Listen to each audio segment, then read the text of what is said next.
2 മാസത്തിന് ശേഷം വീണ്ടും ചേർത്തല ഒറ്റപ്പുന്ന മുതൽ ചേർത്തല എക്സ്റേ ജംഗ്ഷൻ വരെയുള്ള ചേർത്തല ബൈപ്പാസിൻ്റെ ഏറ്റവും പുതിയൊരു കാഴ്ചയിലേക്കാണ് എത്തുന്നത്. നമ്മുടെ കഴിഞ്ഞ വീഡിയോ തുറവൂർ മുതൽ ഒറ്റപ്പുന്ന വരെയുള്ള കാഴ്ചയായിരുന്നു. ഇന്നത്തെ നമ്മുടെ വീഡിയോ ഒറ്റപ്പുന്ന അണ്ടർപാസിൻ്റെ അടുത്ത് നിന്നും എക്സ്റേ ജംഗ്ഷൻ വരെയുള്ള ചെറിയൊരു അപ്ഡേറ്റ്, ചേർത്തല ബൈപ്പാസിൻ്റെ ചെറിയൊരു അപ്ഡേറ്റാണ്. അപ്പോൾ എല്ലാവർക്കും, എല്ലാ പ്രിയപ്പെട്ട സുഹൃത്തുക്കൾക്കും, എല്ലാ പ്രിയപ്പെട്ട പ്രവാസി സുഹൃത്തുക്കൾക്കും പുതിയൊരു വീഡിയോയിലേക്ക് സ്വാഗതം.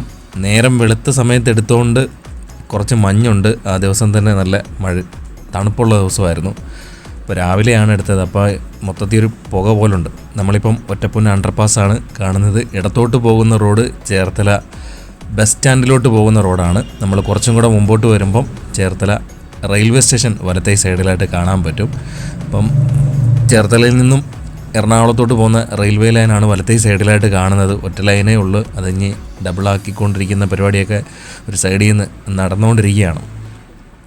അപ്പോൾ നമ്മുടെ വിഷയം എന്ന 66-ൻ്റെയാണ്. നമ്മളിപ്പം നേരെ മുമ്പോട്ട് പോവുകയാണ്. നമ്മളിപ്പം ഒറ്റപ്പുന്ന കഴിഞ്ഞ് നേരെ ചേർത്തല റെയിൽവേ സ്റ്റേഷൻ ഭാഗത്തോട്ട് പോകുമ്പം വലത്തേ സൈഡിലായിട്ടും ഇടത്തേ സൈഡിലായിട്ടും ഇവിടെ ഇപ്പം കുറച്ച് സർവീസ് റോഡിൻ്റെ നിർമ്മാണ പ്രവർത്തനങ്ങൾ കഴിഞ്ഞിരിക്കുന്നത് നമുക്ക് കാണാൻ പറ്റും. 2 മാസത്തിന് ശേഷമാണ് നമ്മളിപ്പം വീണ്ടും ഒരു വീഡിയോ എടുക്കാൻ വേണ്ടിയിട്ട് ഇവിടെ വന്നത്.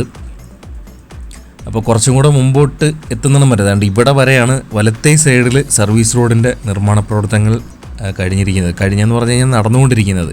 അത് കഴിഞ്ഞ് മുമ്പോട്ട് റെയിൽവേ സ്റ്റേഷൻ്റെ സ്ഥലമാണ്. അവിടെ അധികം അങ്ങോട്ട് പണി അങ്ങോട്ട് തുടങ്ങിയിട്ടില്ല. കുറേ നാളിന് മുമ്പായിട്ട് തന്നെ അവിടുത്തെ വാർത്തകളൊക്കെ ഒരുപാട് വന്നിട്ടുണ്ടായിരുന്നു.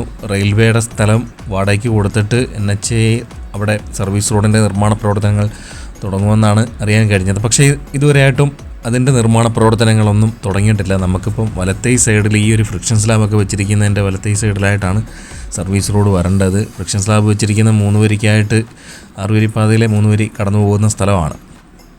അപ്പം വലുതായിട്ട് പിന്നെ വലത്തേ സൈഡിലായിട്ട് പണികളൊന്നും തുടങ്ങിയിട്ടില്ല.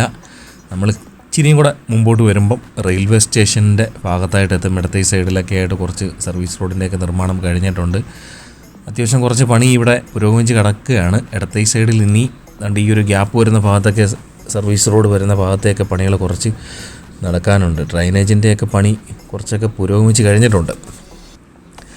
അപ്പം നമ്മളിപ്പം വലത്തേ സൈഡിൽ റെയിൽവേ സ്റ്റേഷൻ ഭാഗത്തായിട്ട് എത്തിയിട്ടുണ്ട്. പ്രധാനമായിട്ടും ഇവിടെ സർവീസ് റോഡ് വന്നില്ലെങ്കിൽ ആകെ കുഴപ്പമാവും. വലത്തേ സൈഡിൽ റെയിൽവേ സ്റ്റേഷൻ വരുന്ന സ്ഥലമാണ്, പ്രധാനപ്പെട്ട സ്റ്റേഷനാണ്, ഒരുപാട് ട്രെയിൻ വന്ന് നിർത്തുന്ന സ്ഥലം കൂടിയാണ്. അപ്പം അവിടെ സർവീസ് റോഡ് വലത്തേ സൈഡിലില്ലെങ്കിൽ യാത്രക്കാർക്ക് വളരെ വലിയ ബുദ്ധിമുട്ടുണ്ടാവും എന്ന് കരുതിയിട്ടെങ്കിലും എത്രയും പെട്ടെന്ന് തന്നെ സർവീസ് റോഡിൻ്റെ നിർമ്മാണ പ്രവർത്തനങ്ങൾ അവിടെ തുടങ്ങണമെന്നാണ് നമ്മൾ പറയുന്നത്.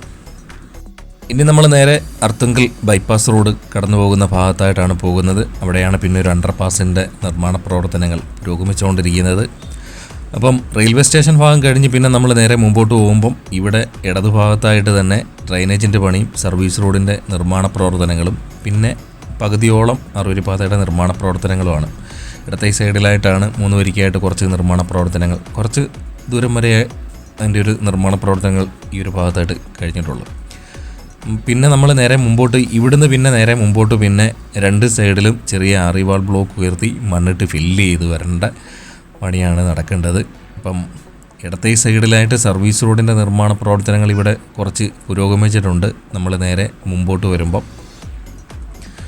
അർത്തുങ്കൽ ബൈപ്പാസ് റോഡ് കടന്നു പോകുന്ന ഭാഗത്തായിട്ടുള്ള അണ്ടർപാസിൻ്റെ അടുത്തായിട്ടാണ് എത്തിയിരിക്കുന്നത്. അപ്പം ചെറിയ വാൾ ബ്ലോക്കൊന്നും ഉയർത്തി മണ്ണിട്ട് ഫില്ല് ചെയ്ത് തുടങ്ങിയിട്ടില്ല. പണി ഇപ്പം നമ്മൾ പഴയ കാഴ്ചകളിൽ കണ്ടതുപോലൊക്കെ തന്നെയുള്ള പണികളാണ് ഈ ഒരു ഭാഗത്തായിട്ട് കഴിഞ്ഞിരിക്കുന്നത്. ഇനി ഇവിടെ നമുക്ക് മുമ്പോട്ട് വരുമ്പം ഇവിടെ ഡ്രൈനേജ് കുറച്ച് വലത്തോട്ട് കയറി ചെയ്തിരിക്കുന്നത് കാണാൻ പറ്റും. അത്ര കുറച്ചും കൂടി ഉള്ളോട്ട് കയറ്റിയാണ് ഇടത്തേ സൈഡിലായിട്ട് ചെയ്തിരിക്കുന്നത്. നോക്കിയപ്പം കാണും, നമ്മൾ മേളിൽ നിന്ന് നോക്കുമ്പം വലത്തോട്ട് ഇച്ചിരി കയറിയിരിക്കുന്നതായിട്ട് കാണാൻ പറ്റും.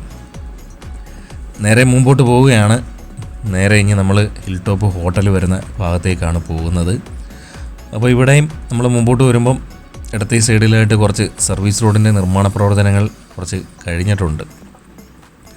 നമ്മുടെ കഴിഞ്ഞ ആലപ്പുഴ ജില്ലയിലെ ഒരു വീഡിയോ എന്ന് പറഞ്ഞു കഴിഞ്ഞാൽ നമ്മൾ എക്സ്റേ ജംഗ്ഷൻ മുതൽ ആലപ്പുഴ ബൈപ്പാസ് സ്റ്റാർട്ട് ചെയ്യുന്ന വരെയുള്ളൊരു വീഡിയോ ചെയ്തതിന് ഒരാഴ്ച കഴിഞ്ഞിട്ട് ഞാൻ പിന്നെ എറണാകുളം ഒരു ഓട്ടം പോയപ്പം ഒരുപാട് പണികൾ ഈ ആലപ്പുഴ തൊട്ട് ഈ എക്സ്റേ ജംഗ്ഷൻ വരെയുള്ള ഇടയ്ക്ക് ഈ 11 മൈൽ ഭാഗത്തൊക്കെ ആയിട്ട് ഒരുപാട് പണികൾ പുരോഗമിച്ച് കഴിഞ്ഞിരിക്കുന്നത് കേട്ടോ. മാത്രമല്ല നമ്മൾ ഈ തുറവൂർ മുതൽ ഈ എക്സ്റേ ജംഗ്ഷൻ വരെയുള്ള കാഴ്ചകൾ കാണിച്ചിട്ട് 2 മാസത്തോളം ആവുകയും ചെയ്തു. അപ്പോൾ ആ ഒരു കാരണം കൊണ്ടാണ് ഇപ്പം ഈ ഒരു ഭാഗത്തെ കാഴ്ചകൾ വീണ്ടും കാണിക്കുന്നത്.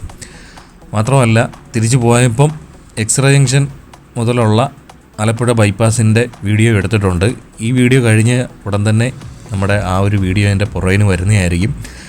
അപ്പോൾ ആ ഒരു കാരണം കൊണ്ടാണ് നമ്മളൊരു അധികം നാളായില്ല, ഒരു 3 ആഴ്ച ആയതേ ഉള്ളൂ ആ ഒരു വീഡിയോ എടുത്തിട്ട്. സാധാരണ രീതിയിൽ ഒരു 1.5 മാസം കഴിഞ്ഞാണ് വരുന്നത്. പക്ഷേ കുറച്ചും കൂടെ പണി കഴിഞ്ഞിട്ടുണ്ട്, അതുകൊണ്ടാണ് വീഡിയോ അത് ചെയ്തത്.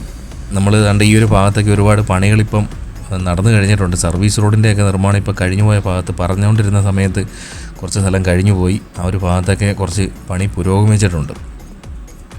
നമ്മളിപ്പം നേരെ ഹൈവേ പാലത്തിൻ്റെ അടുത്തായിട്ട് എത്തിയിട്ടുണ്ട്. ഇവിടെ ഇടയ്ക്കൂടെ പാലവും തൊട്ടപ്പുറത്തെ സൈഡിലും ഇപ്പുറത്തെ സൈഡിലും ഓരോ അണ്ടർപാസിൻ്റെ നിർമ്മാണമാണ് ഈ ഒരു ഭാഗത്തായിട്ട് കഴിഞ്ഞിരിക്കുന്നത്. വലത്തെ ഈ സൈഡിലായിട്ട് നമുക്ക് നോക്കിക്കഴിഞ്ഞാൽ താൽക്കാലികമായിട്ട് അവിടെ ഒരു റോഡ് പണിഞ്ഞിട്ടിട്ട് അതുവഴിയാണ് വാഹനങ്ങൾ അങ്ങോട്ടും ഇങ്ങോട്ടും കടത്തി വിട്ടുകൊണ്ടിരിക്കുന്നത്.